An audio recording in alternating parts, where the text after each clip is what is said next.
capítulo 4 de Mateus, versículo 18. Caminhando junto ao mar da Galileia, viu dois irmãos, Simão, chamado Pedro, e André, que lançavam as redes ao mar, porque eram pescadores.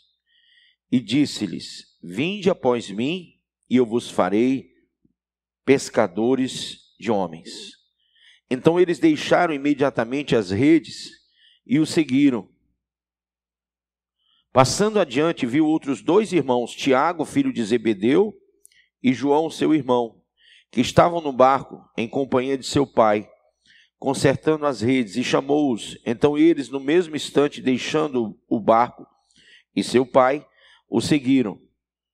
Percorria Jesus toda a Galileia, ensinando nas sinagogas, pregando o que, pessoal?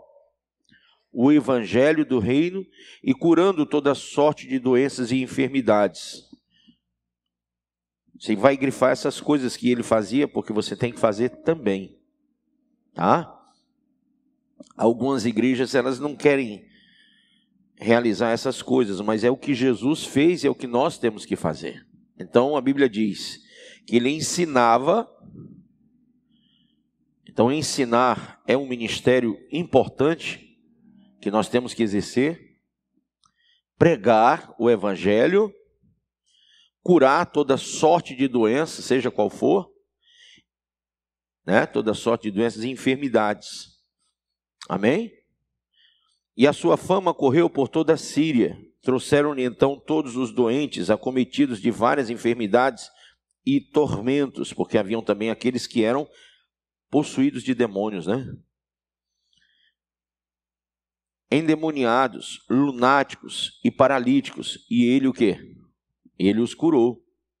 E da Galiléia, Decápolis, Jerusalém, Judeia e da além do Jordão, numerosas multidões o seguiam. Então, quando você faz essas atividades, ensinar, pregar o evangelho, curar e expulsar demônios, você está exercendo o ministério quádruplo de Cristo. Ou seja, essas quatro coisas, elas marcam e elas formam a identidade do ministério de Cristo.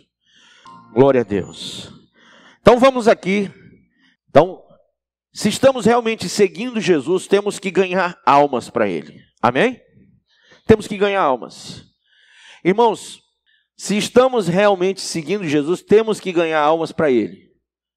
As últimas palavras de Jesus foram: portanto, vão e façam discípulos de todas as nações, batizando em nome do Pai, do Filho e do Espírito Santo. Mateus 28, 19. Os cristãos no Novo Testamento foram em todos os lugares pregando a palavra. Abra em Atos capítulo 8, versículo 4. Que diz assim: E Saulo consentia na sua morte. E naquele dia levantou-se grande perseguição contra a igreja em Jerusalém. E todos, exceto os apóstolos, foram dispersos pelas regiões da Judéia e Samaria. Alguns homens piedosos sepultaram Estevão e fizeram grande pranto sobre ele. Saulo, porém, assolava a igreja. Saulo é Paulo, que nessa época perseguia a igreja e matava os cristãos. Assolava a igreja, entrando pelas casas e arrastando homens e mulheres, encerrava-os no cárcere. Entre mentes, os que foram dispersos iam por toda parte fazendo o quê? Pregando. Quer dizer que eles estavam sendo perseguidos para serem mortos, presos e mortos. Mas quando eles se dispersaram, eles foram pregando a palavra. Amém? Igreja corajosa, diga igreja corajosa. Sabe que um dos pecados no Apocalipse, a Bíblia diz que os medrosos não herdarão o reino dos céus. Eles estavam ali para serem presos e mortos. Irmãos, nós estamos ainda vivendo um período de pandemia, né? Mas quantos crentes pararam de evangelizar, de pregar, de ir para a igreja com medo de morte? O mais assustador para mim são crentes que foram vivificados no Espírito de Deus com medo de morrer. Crentes que sabem que vão para o céu, que têm um chamado e que ficam com medo de exercer o chamado. Isso realmente é o mais triste. Eu não conto as diversas vezes que eu ouvi da minha mãe: tenha cuidado, tenha cuidado, tenha cuidado, aquele terror, né? Eu digo, meu Deus, se a igreja primitiva não tivesse ouvido isso, eu ficava calado. Mas quantos pais que morreram, quantos filhos que morreram e ouviram a mesma coisa: tome cuidado, Saulo está atrás de vocês, Saulo vai prender e vai matar, e outros mais, entendeu? E eles mesmo assim saíam pregando o evangelho, pregando o evangelho. Então, a gente tem que ter a base, a nossa base é a igreja primitiva, é Cristo. Ele ensinava, pregava, curava e expulsava demônios. Vamos dizer isso? Ensinava, pregava, curava, expulsava demônios. Então, temos que ter essa base. Medo não era uma palavra conhecida na igreja primitiva. Ousadia sim, medo não. Gente, nenhuma folha cai sem a permissão de Deus, quem crê? Se você tiver que morrer, você morre. Seja de Covid, seja do coração, mal súbito, qualquer coisa. E se Deus quiser que você não morra, você não morre, porque Daniel entrou na cova com vários leões e não morreu. Sadraque, Mesaque e Abdinego entraram numa fornalha. A fornalha foi aquecida 7 vezes mais, se eu não me engano, né? E eles não morreram, passeavam no meio do fogo. Então, peraí, Deus mudou? Ou foi a fé das pessoas que mudou? As pessoas não creem mais, elas dizem que creem em Deus, mas não creem não. Elas podem até acreditar na existência de Deus, alguns até acreditam. Mas crer que Deus é Deus, não. Porque se você crê que Deus é Deus e Ele não mudou, porque Ele não envelhece, Ele é eterno, então o mesmo Deus que livrou Sadraque, Mesaque e Abdinego, que livrou Daniel e que deu vários livramentos a muitas pessoas, vai livrar você se for a vontade dEle. Agora, se não for, irmão, você esteja preparado cada segundo para morrer, porque todos nós somos mortais. Que não tem nenhum aqui que veio para ficar, para semente, não. Todo mundo aqui é mortal. Mas todo mundo vai um dia. E se não for pela morte, em nome de Jesus, pelo arrebatamento. Mas vai. Porque nós somos de Deus. Você entregou a vida para Ele, você é dele. E Ele vem buscar você de um jeito ou de outro. Ou pela morte, ou pelo arrebatamento. Mas você é dele.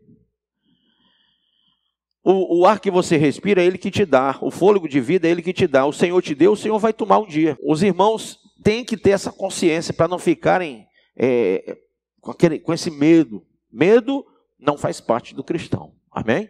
Senão a igreja primitiva, a igreja cristã primitiva, ela tinha se acabado ali. Porque o que tinha era medo. Todo mundo fazendo medo ao povo. E o povo não teve medo. Amém? Como você e eu podemos ganhar almas para Deus? Primeiro, peça a Deus que lhe ajude a ganhar almas. Amém? Peça a Deus. Senhor, eu quero tua ajuda para ganhar almas.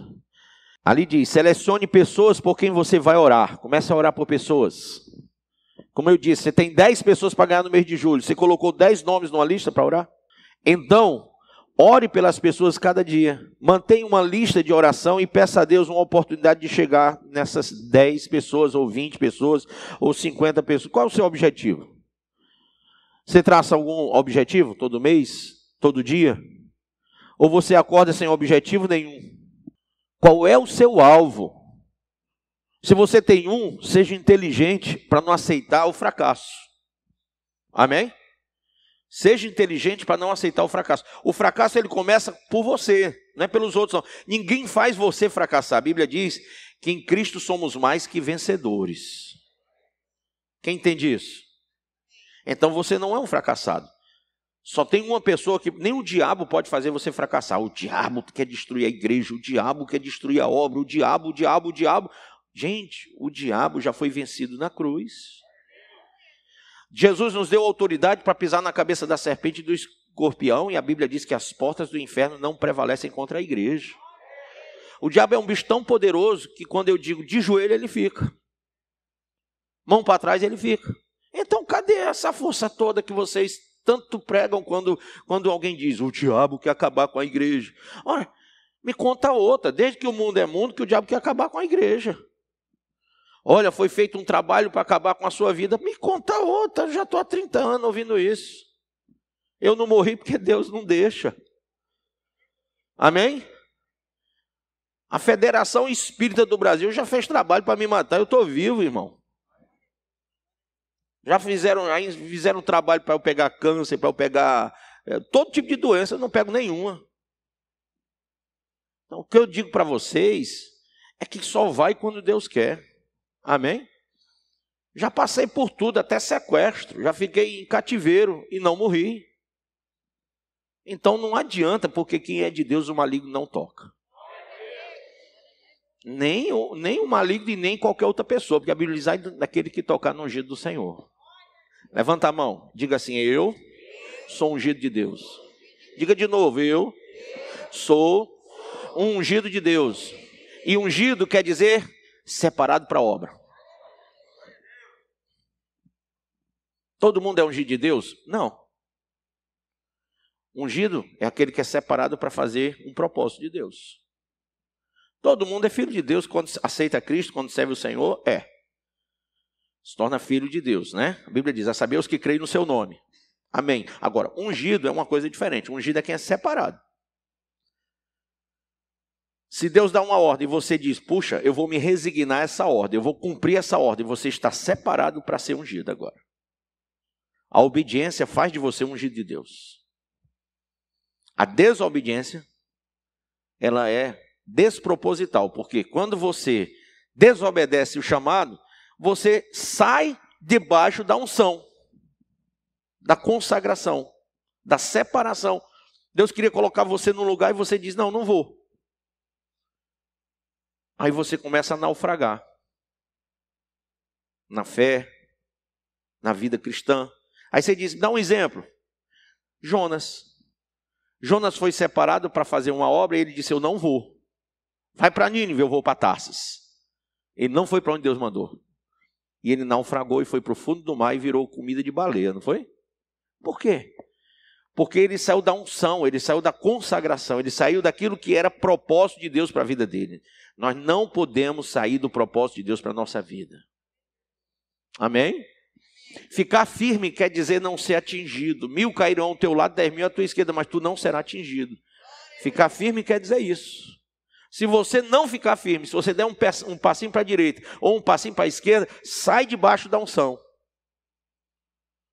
Sai debaixo da unção. E sair debaixo da unção é naufragar.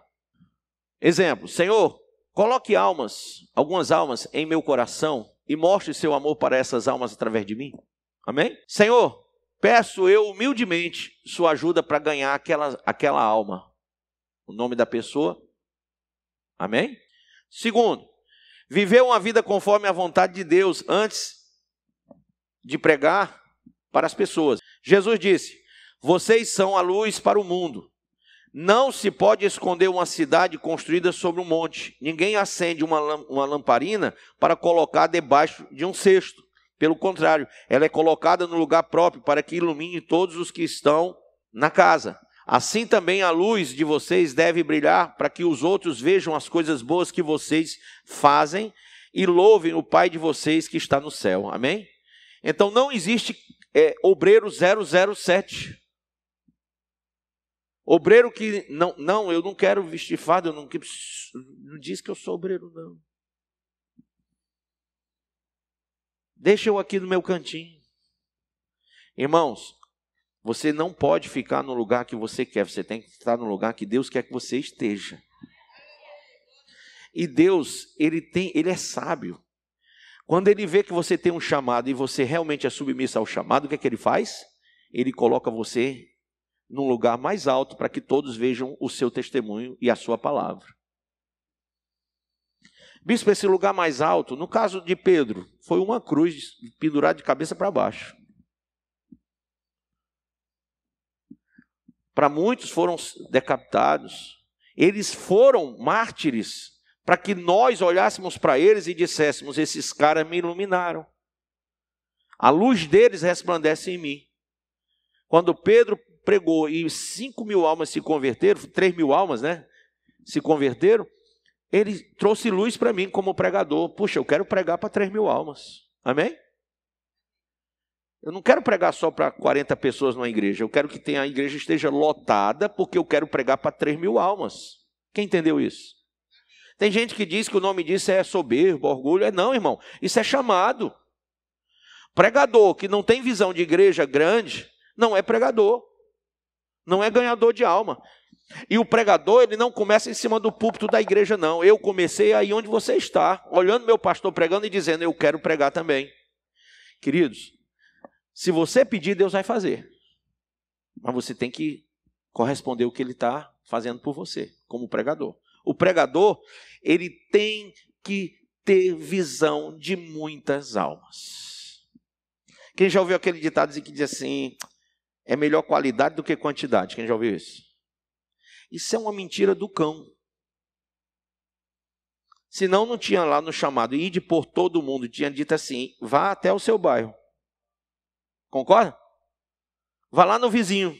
Não, ide pelo mundo todo. Então, Jesus tinha o que aqui? Multidões. O texto fala que multidões estavam com ele. Então, irmãos, nós não podemos pensar em evangelho sem multidão. Olha para o seu irmão e diga, evangelho sem multidão não é evangelho. Ok? Não é evangelho. Eu detesto essa visão de igreja, que o irmãozinho chega, tem lá 4, 5, 10, 20 pessoas, 30 numa igreja, fica lá os irmãos repetindo liturgias. Liturgia. Todo mundo bem sentado, repetindo uma liturgia, ninguém está incomodado que ali não tem uma multidão. Aí é que vem o religiosismo, o proselitismo, os ismos que amarram e que engessam e que acorrentam as pessoas. Elas se acostumam com isso, com a derrota. Você imagina que uma igreja que tem 20, 30 membros, se ela tem 20, 30 pessoas que dizem que são ungidos, quem é que é ungido de Deus? Então, como que você aceita que você esteja numa igreja vazia? Se tu foi separado para ganhar multidões. Então, o pregador começa aí onde você está. Ele não se conforma. Ele se renova todo dia. Ele não aceita derrota. Ele não assume derrotas. Ele diz, olha, em Cristo eu sou mais que vencedor, eu sou um pregador, mesmo sentado aqui, eu já sou um pregador, já sou ungido, eu já sou separado para chamar, Deus me chamou para uma obra, Deus me chamou para ganhar almas, eu não me conformo ver a minha igreja vazia. Amém? E ele faz força. Abra aí em Lucas capítulo de número 14. Quando o chamado vem, alguns dão desculpa, eu não posso ir por isso, eu não posso ir por aquilo, eu não posso ir por aquilo outro. Aí o Senhor diz, pois vai atrás de outras pessoas, mas não deixa de trazê-las. E aí eles vão para um canto, vão para o outro, começam a trazer mais gente.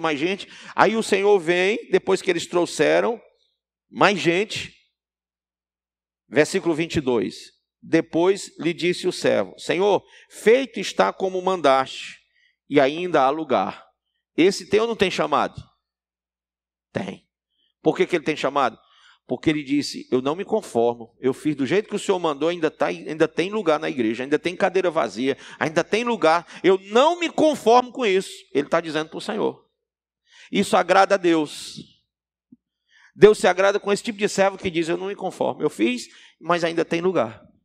Olha o que é que Deus diz. Meu servo, você fez o que tinha que fazer, fique tranquilo. Foi assim que Deus disse?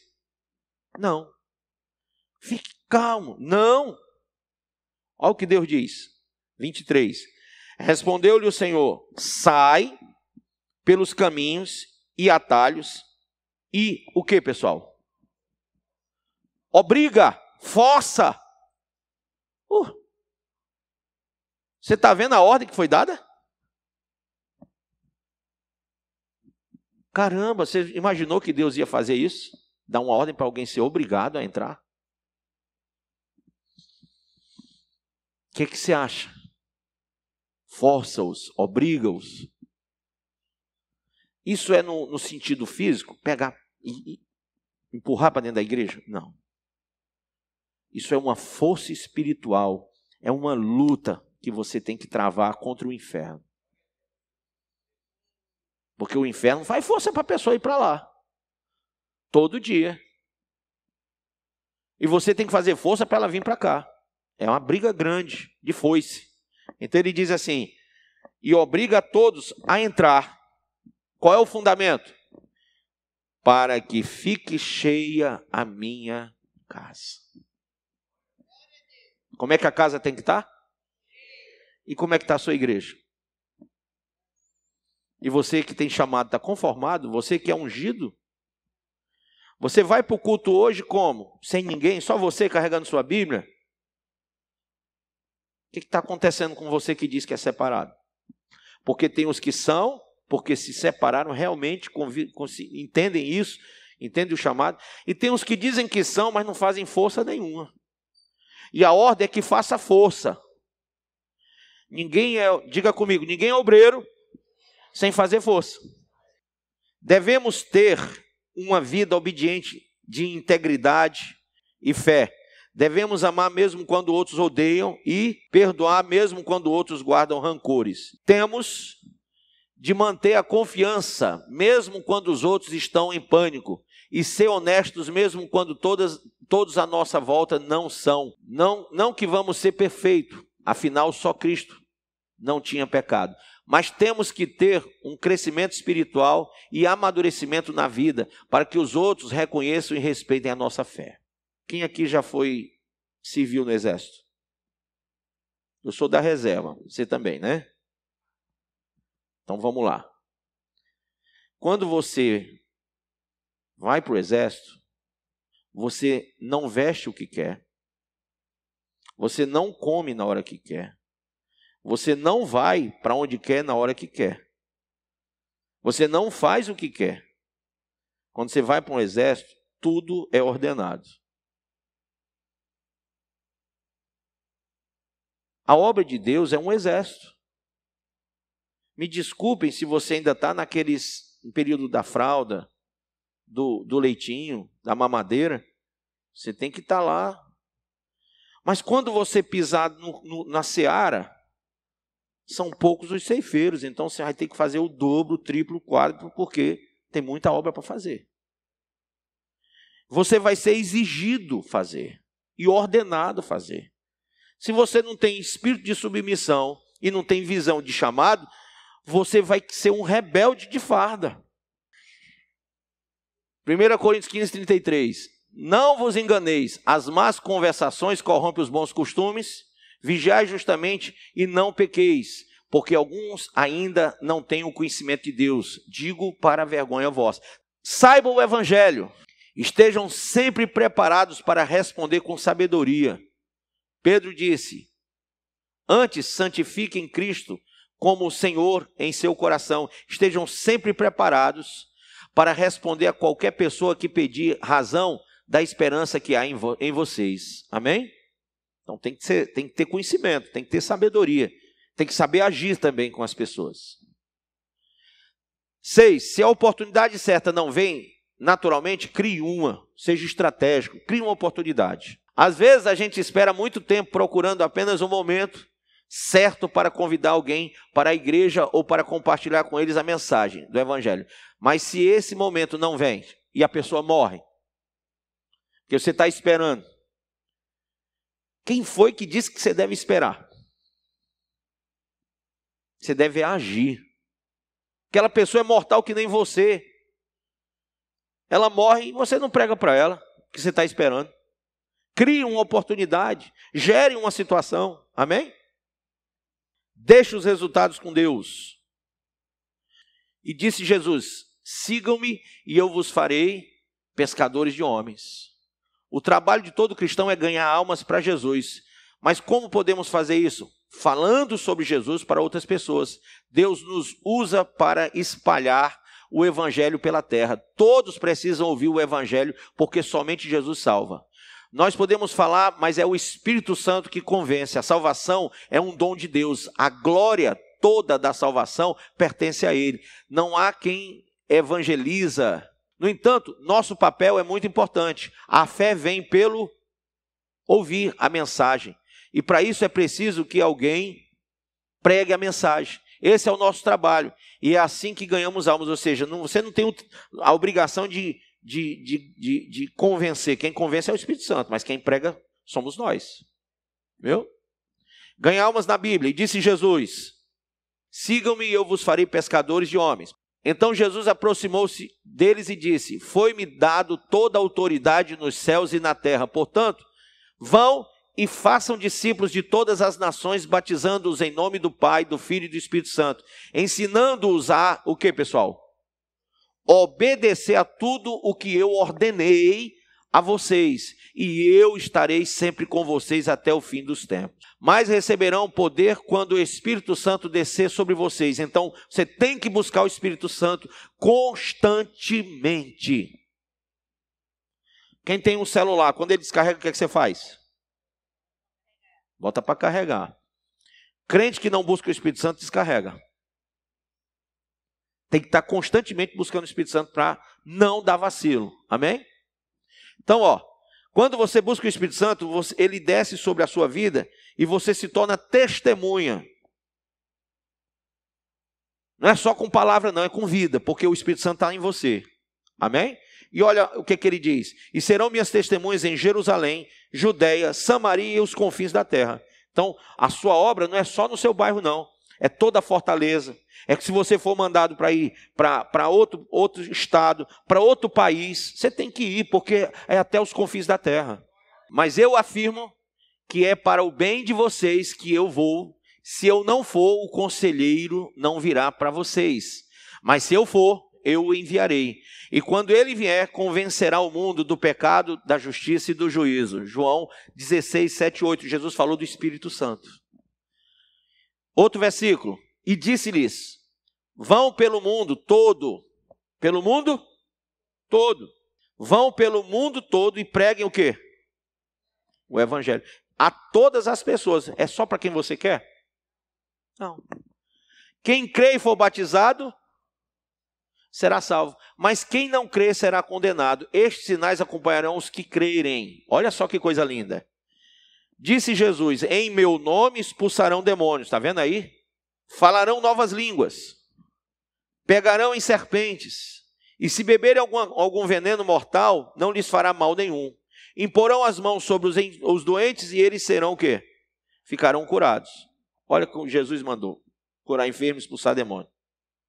Ele mandou também pegar em serpente. Eu não fico pegando não. Se você quiser pegar, mas eu não pego não. Mandou tomar veneno? Não, ele não mandou não. Só disse que se você beber, você não morre. Só morre se ele quiser. Alguém quiser te envenenar, entendeu? Você só morre se Deus quiser. Porque se você beber um veneno e Deus não quiser que você morra, você vai ficar vivo. Antes, santifiquem Cristo como Senhor em seu coração. Estejam sempre preparados para responder a qualquer pessoa que pedir a razão da esperança. Contudo, façam isso com mansidão, respeito, conservando boa consciência, de forma que os que falam maldosamente contra o bom procedimento de vocês, porque estão em Cristo, fiquem envergonhados de suas calúnias. Amém? 1 Pedro 3, 15, 16. O fruto da retidão é a árvore de vida. E aquele que conquista almas é o quê? Sábio. Porque embora seja livre de todos, fiz-me escravo de todos para ganhar o maior número possível de pessoas. Amém? Escravo de todos. Embora eu seja livre, me tornei escravo. Tornei-me judeu para os judeus. Para ganhar judeus, a fim de ganhar os judeus. Para os que estão debaixo da lei, tornei-me como se estivesse sujeito à lei, embora eu mesmo não esteja debaixo da lei. A fim de ganhar os que estão debaixo da lei.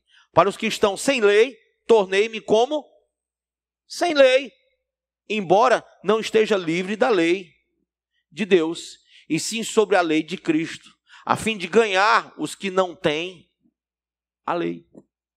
Para com os fracos, tornei-me o quê? Fraco. Para ganhar o quê? Os fracos. Tornei-me tudo para com todos, para de alguma forma salvar alguns. Faço tudo isso por causa do evangelho, para ser coparticipante dele. Entendeu a visão de ganhar almas? Entendeu a visão de ganhar almas? Pregue a palavra, esteja preparado a tempo e fora de tempo. Repreenda, olha só, corrija, exorte com toda a paciência e doutrina. 2 Timóteo 4:2. Não me envergonho do evangelho, porque é o poder de Deus para a salvação de todo aquele que crê. Primeiro do judeu, depois do grego, porque no evangelho é revelada a justiça de Deus, uma justiça que do princípio ao fim é pela fé, como está escrito, o justo viverá pela fé. Como, pois, invocarão aquele em quem não creram? E como crerão naquele de quem não ouviram falar? E como ouvirão se não houver quem pregue? E como pregarão se não forem enviados? E como está escrito, como são belos os pés dos que anunciam boas novas. Amém? Disse-lhes aos seus discípulos, a colheita é grande, mas os trabalhadores são poucos. Peçam, pois, ao Senhor da colheita que envie trabalhadores para a sua colheita. Mateus 9, 37 e 38. Por onde forem, preguem essa mensagem, o reino dos céus está próximo. Mateus 10, 7. Com muitas outras palavras, os advertia e insistia com eles, salvem-se dessa geração corrompida. Atos dos Apóstolos 2, 40. Existem muitos motivos para ser um ganhador de almas, e mesmo aqueles que não se sentem capazes de operar tal tarefa, Deus, na sua misericórdia, conduz-nos nesse caminho e auxilia-nos a fim de recebermos uma vida abundante. Daniel 12, 3. Nós fomos ungidos por Deus para ganhar almas. Quem crê? Recebemos o Espírito Santo e ele age em nós. Ele tem a tarefa de nos convencer do pecado, da justiça e do juízo. O fato dele habitar em nós é a garantia da nossa salvação. Isaías 61, de 1 a 3. Os ganhadores de almas são sábios. Quem ganha a alma de alguém para Jesus sabe que a vida daquela pessoa será transformada e de todas as pessoas ao seu redor. Seguir o exemplo deixado pelo Senhor Jesus. Fazer aquilo que Jesus fez, que foi se aproximar dos que estavam perdidos. Ele veio para salvar o que havia se... Um detalhe, criticaram Jesus porque ele estava lá na casa de um cobrador de impostos. Criticaram Jesus porque uma prostituta beijou os pés dele, lavou com lágrimas e enxugou com o cabelo. Criticaram Jesus porque ele entrava e bebia, né? No caso, era o suco da uva, que tem gente que diz que era álcool ainda, viu? E ele comia e bebia com cobradores de impostos, com prostitutas. Aí você diz, bispo, mas não está escrito não senta na roda do escarnecedor? E quem foi que disse que Jesus estava lá em roda de escarnecedor? Ele estava no meio dos pecadores pregando para eles. Ele não era influenciado, ele estava ali para influenciar. Ele estava levando salvação. O problema dos crentes é que eles só vão para a igreja.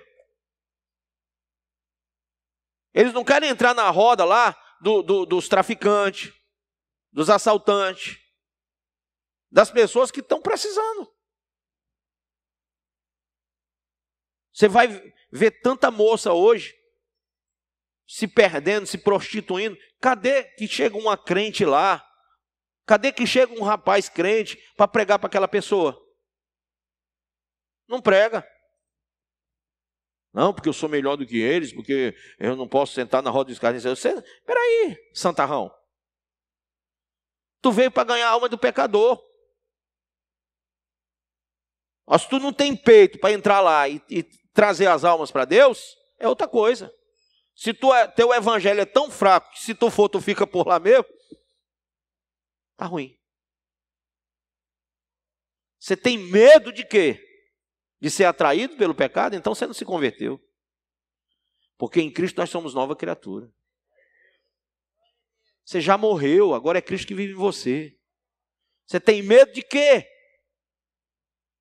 Tem medo de quê? Você tem autoridade para entrar e ganhar aquelas almas. Amém? Agora não é que você vai lá para sentar, ficar lá, Não, aí tá ruim. Tem pastor que diz assim, tem o carnaval, vou fazer o bloco dos evangélicos. Aí faz o bloco do não sei o que lá. Para ganhar o povo no carnaval. Querido, isso aí é diabolismos. Onde que um pastor vai botar suas ovelhas no meio do carnaval para dizer que é para ganhar alma? Carnaval é momento de ganhar alma? Isso é diabólico. Escola de samba gospel, isso é diabólico, isso é gente doida, que não tem sequer um amor pelas ovelhas. Está querendo aparecer para atrair o mundanismo para dentro da igreja. Vocês estão entendendo? Não é isso não, a proposta não é essa não. A proposta é você entrar e pregar o evangelho. É diferente. Os ganhadores de almas são cooperadores de Deus, por isso que eu falei dos cooperadores na igreja. Você pode ser um cooperador, ganhar alma. Não consegue ser exército porque você tem suas prioridades, eu entendo, e não estou lhe criticando. Acho que todo mundo tem seus problemas pessoais, particulares. Mas você pode ser um cooperador, não pode? Pode. O propósito de Deus é salvar a humanidade. A maior prova desse ato foi entregar seu próprio filho. Por isso devemos ser instrumentos de salvação para cooperar com a obra do Pai. Amém? Amém? Então não é que você vai ser... não, cooperar é importante. Ruim é a pessoa que está dentro da igreja e não coopera com nada. Como é que eu posso cooperar? Você pode cooperar evangelizando, orando, enviando com o seu dízimo e oferta os que fazem a obra, os que estão no fronte, na frente da batalha, entendeu? Então tem um irmão que está dentro da igreja, ele diz, não, eu vou cooperar, mas ele não é dizimista, ele não é ofertante, entendeu? O dízimo dele não aparece, a oferta não vem, quando vem aquela coisinha, esse daí não é cooperador. Porque se você não pode exercer a obra, apoie aqueles que fazem. Amém? Apoie financeiramente. Tem irmão que diz, não, é porque eu arrumei um emprego, eu não sei o que, eu não sei o que. Amém. Coopera então. É importante, a sua função é tão importante quanto quem está lá no fronte, porque ele não estaria lá se você não enviasse. Agora, ruim é com o irmão que não ajuda nem de um jeito nem do outro, nem está lá e nem está cá, né? Nem ajuda financeiramente e nem ajuda na obra.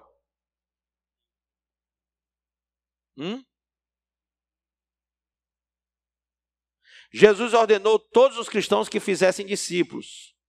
Devemos largar o comodismo, sair de casa e pregar o evangelho a todo mundo. Deixa eu fazer uma pergunta. Vocês estão fazendo discípulos? Então, que tipo de discípulo você está fazendo? Geração de Samuel ou geração de Eli? É o teu exemplo de vida que vai formar o teu discípulo. Amém? Se você for aquela pessoa meia boca, meu irmão, vai sair tudo igual. Deus deseja que todas as pessoas sejam salvas. Pessoas nobres almejam planos nobres. Quem tem esse sentimento está disposto a trabalhar para Deus, para que a vontade dele seja alcançada. Deus deseja ver sua casa cheia. 8. Aquele que não ganha almas está pecando. Tiago 4,17, veja aí. Vamos ler do versículo 13. Atendei agora vós que dizeis, hoje ou amanhã iremos para a cidade tal e lá ganharemos um ano, e lá passaremos um ano e negociaremos e teremos lucros. Vós não sabeis o que sucederá quando? Amanhã. Que é a vossa vida? Pois sois apenas como neblina que aparece por um instante e logo se dissipa. Em vez disso, devias dizer, se o Senhor quiser, não só viveremos, como também faremos isso ou aquilo. Agora, entretanto, vos jactais das vossas arrogantes pretensões. Toda jactância semelhante a essa é maligna. Portanto, aquele que sabe que deve fazer? Quem sabe que deve ganhar alma? Levanta a mão. Você sabe que deve ganhar alma? Ganhar alma é um bem ou é um mal? O cristão está na igreja para ganhar a alma dele e a dos outros ou não? Você foi para o encontro com Deus para se tornar o quê? Um cristão ganhador de almas. Você fez o encontro com Deus e de lá para cá você não ganha ninguém. E até a sua está se perdendo. E aí? Você deixou de fazer o bem, então você está fazendo o mal a si e aos outros. E a Bíblia diz assim, ó. Portanto, aquele que sabe que deve fazer o bem e não o faz, nisso está o quê? Pecando. Tem muita gente que aprende para coisa nenhuma. Veste uma farda para coisa nenhuma. Se torna pastor para coisa nenhuma. Está assim, ó.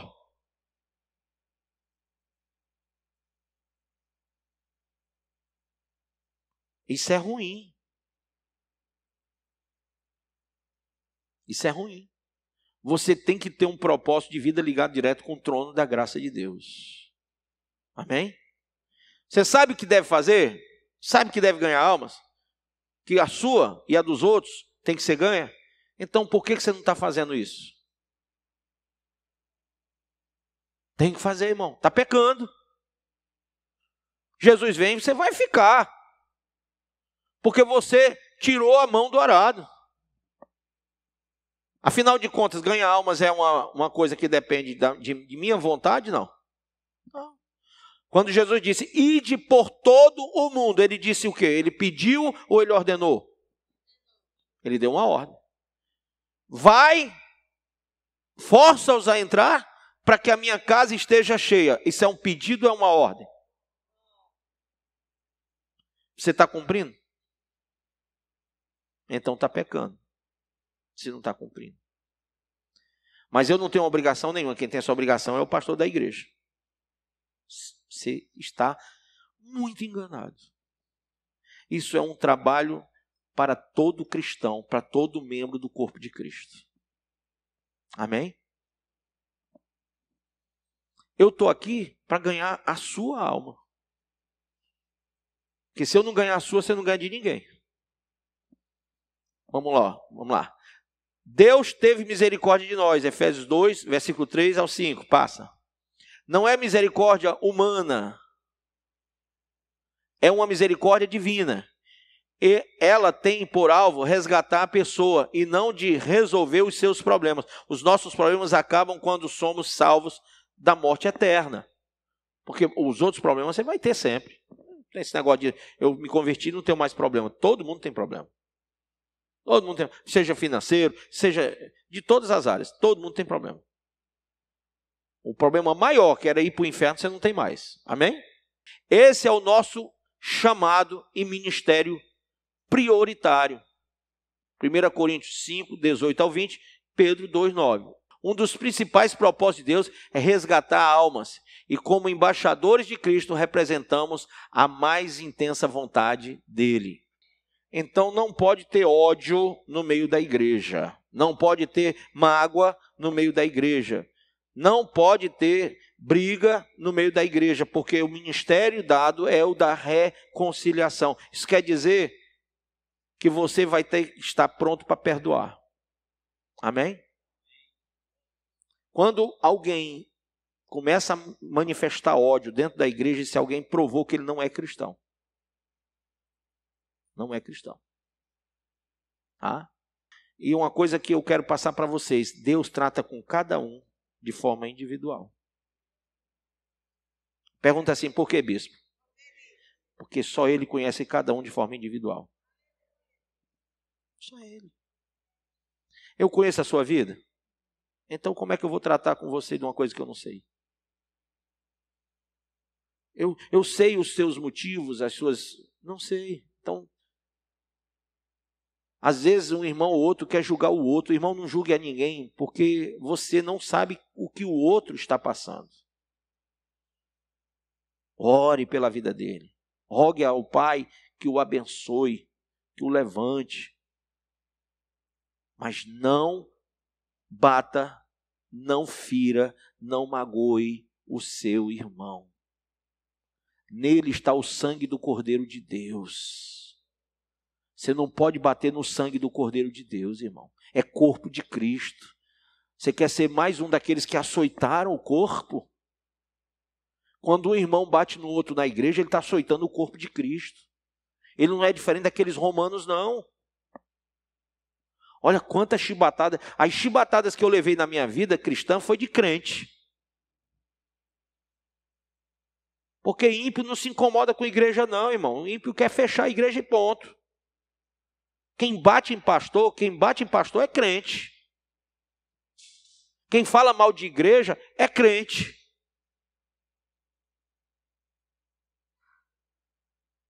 Aqueles soldados romanos que batiam em Jesus são os crentes de hoje, que batem no corpo de Cristo, batem na igreja, falam mal de igreja, de pastor, de irmão. Não faz isso, irmão. Você não pode bater no corpo de Cristo. Amém? Amém? Não bata. Então, a regra da submissão é um princípio de Deus. A autoridade espiritual, ela pode parecer a alguns que se trata de um tema seco, mas a essência da própria espiritualidade está ligada a essa questão da obediência às autoridades, a obediência a Deus. O Senhor age a partir do seu trono, que está estabelecido sobre a sua autoridade. Isso é básico e coloca tudo como Deus quer. Por exemplo, alguém já viu Deus aqui? Não. Deus age a partir do trono dele. E o que é que ele faz?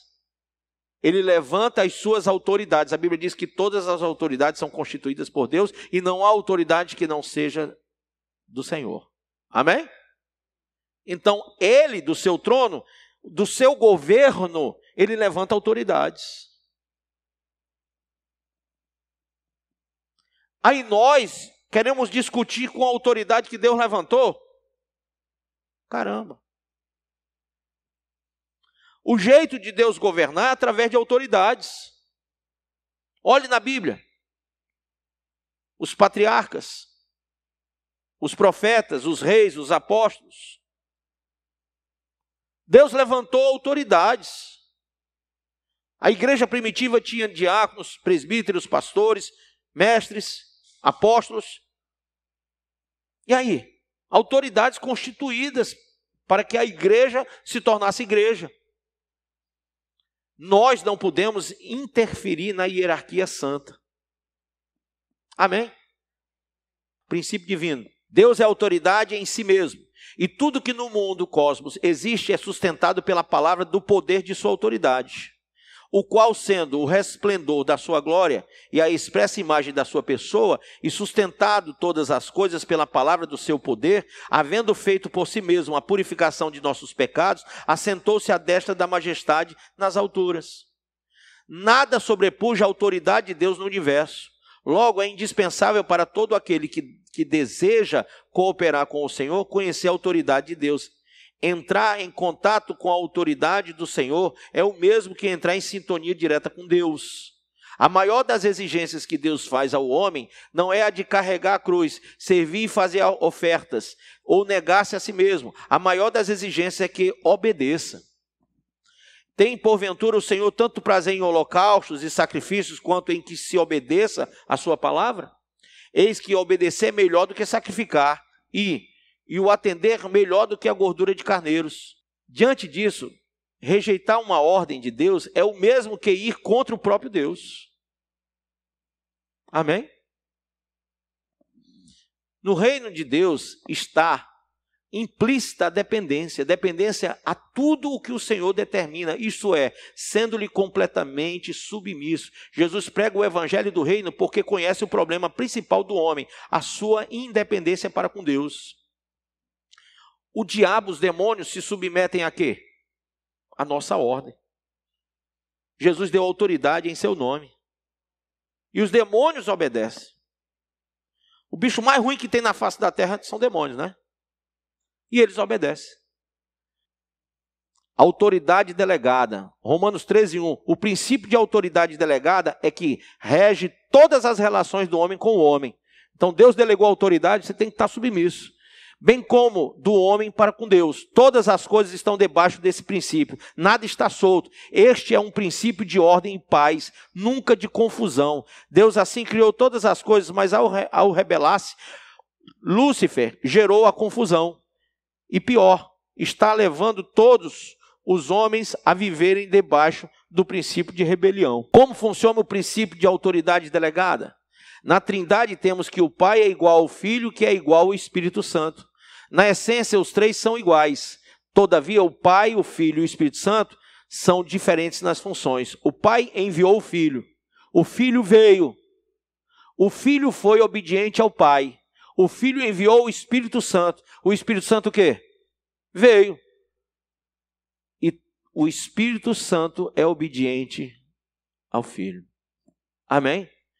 Quem tem o Espírito Santo é obediente ao Filho. Porque ele veio. A Trindade é a fonte de toda a verdade. Esse princípio divino é encontrado em todas as relações estabelecidas por Deus. Temos que numa família o pai é igual à mãe, que é igual aos filhos. Ocorre que na família o pai é o cabeça e a mãe é o quê? A ajudadora. Eles são iguais, têm o mesmo valor para o Senhor, mas têm funções o quê? Diferentes.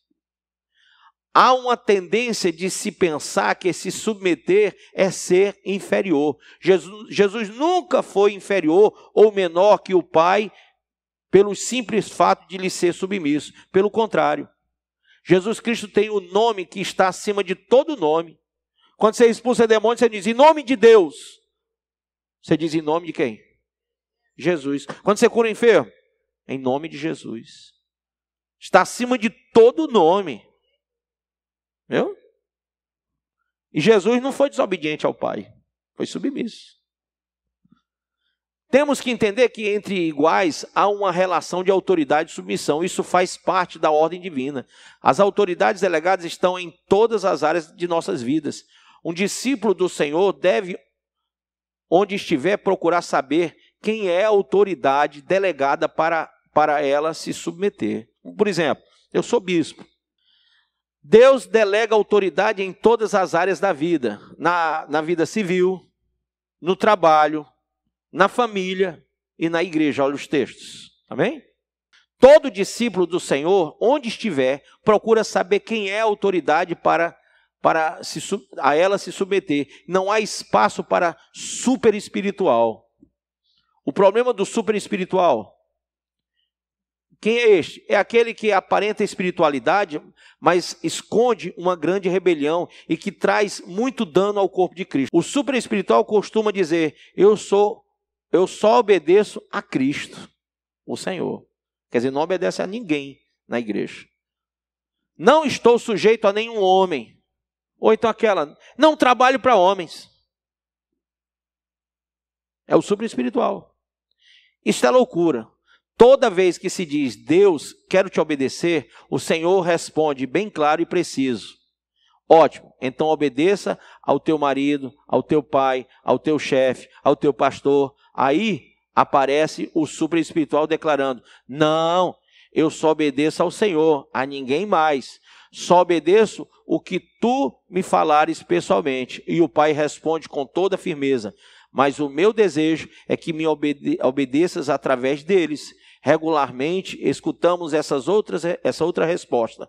Você não sabe quem é o meu marido, pai, chefe, ou ainda, meu marido é um alcoólatra, meu pai é um incrédulo. É inadmissível declarar obediência a Deus e não às autoridades por ele delegadas. Sempre que obedecemos às autoridades delegadas, estamos submissos a Deus, estamos agradando ao Pai. Obedecer somente quando se concorda não é espírito de submissão, é rebeldia e independência. Importa que, concordando ou não com a ordem, a obedeçamos de coração e assim que se age perante Deus.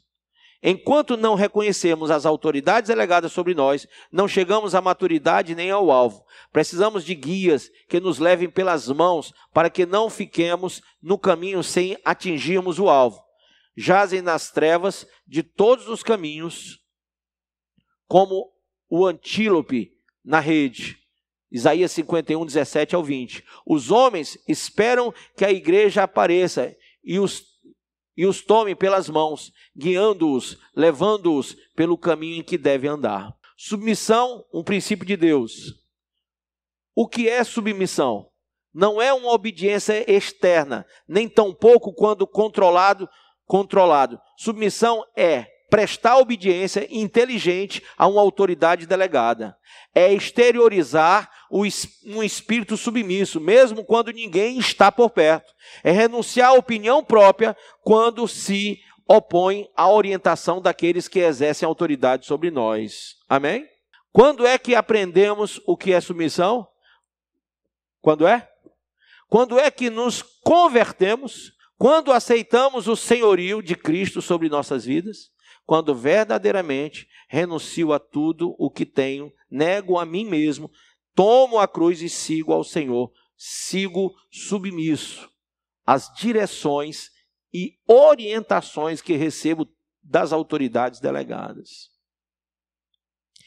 Tende em vós o mesmo sentimento que houve também em Cristo Jesus. Antes, a si mesmo se esvaziou, a si mesmo se humilhou, tornando-se obediente até a morte. Morte de quê? De cruz. Filipenses 2, do 5 ao 8. Só existe um caminho para a submissão: andar como Cristo andou. 1 João 2,6. Né? Ele é o nosso modelo. E embora sendo filho, Jesus homem, aprendeu a obediência pelas coisas que sofreu. Hebreus 5,8. Sem submissão, jamais chegaremos ao alvo. Nem estaremos sendo cooperadores do Senhor. Se alguém é independente, rebelde, não é membro do corpo, pois sendo membro, será sempre dependente e submisso.